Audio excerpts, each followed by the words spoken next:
Yo, what's good, guys? Inswain with Inswain Audio. Welcome back to the channel. If you're new here, make sure to subscribe and stick around because I drop videos every single day. You're not going to want to miss out. Welcome. Today, I'm going to be answering a question off of Reddit somebody had about mixing while you're producing. And I know we all do this, whether it's mixing while you're producing, mixing while you're recording, mixing while you're writing, producing while you're right. All the lines get blurred. So I'm going to touch on that. Let's go.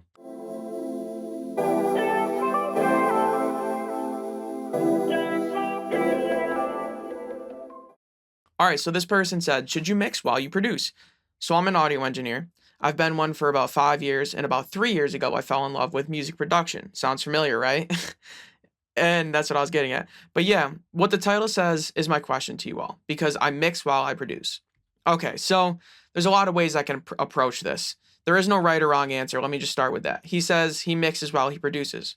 So my question is, do you like your results? If you do, then mix while you produce. If you don't like your results, then maybe don't. And I know that's a super simple, basic, non-useful answer, but that's the truth. There's no right or wrong answer. If you mix while you produce and it works, then why change it? There's no law. There's no one's going to stop you. In fact, some people are probably jealous that you can do both at the same time and save yourself some time. So whatever you're doing, if it's working, stick with it. If it's not, maybe switch it up.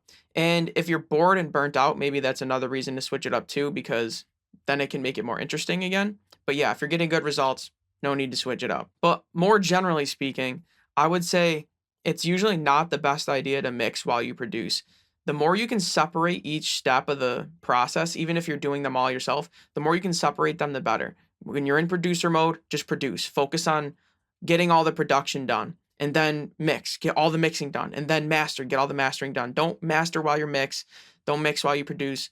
It can blur the lines and you can get distracted and easily just go down a rabbit hole of adjusting a reverb on a synth for an hour and not actually getting anything done when you could have laid down the chord progression on the synth, produced the drums right, got the whole song done.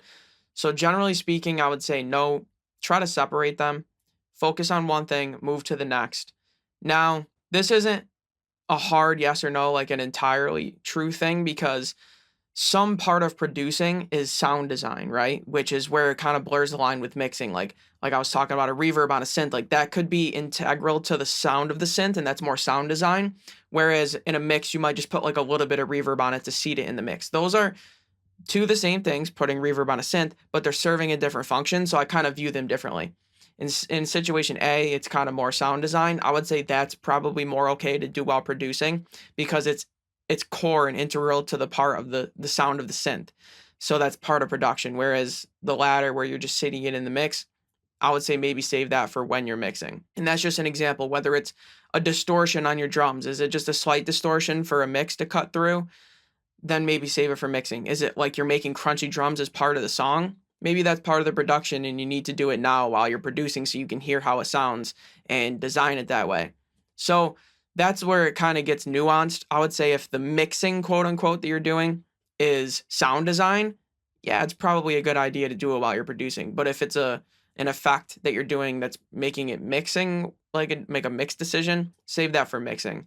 And there's a fine line there, and it's a gray area, so you're gonna have to decide that once again. But just do what works for you. But try to separate the processes as much as you can.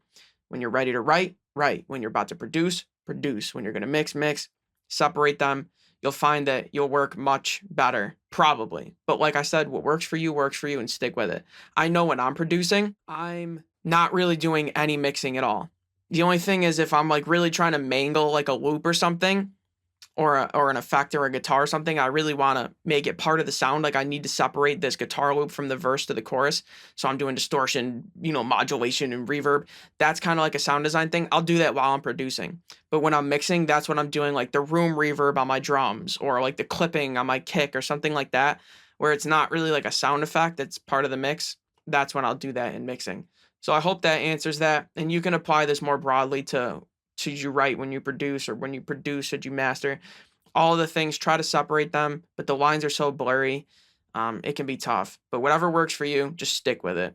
And I know that's a boring answer, but it's the truth. Everybody works different. So find what works for you. And if what you're doing isn't working, try to switch it up. And another thing too, if you're bored or you're burnt out, try and switch it up. Even just for a day, it might excite you. You might learn a new, workflow. Who knows? Anyways, guys, you got this. Inswain with Inswain Audio. Please make sure to like, comment, and subscribe. Channel's growing. I appreciate y'all. I'll see y'all tomorrow. Peace.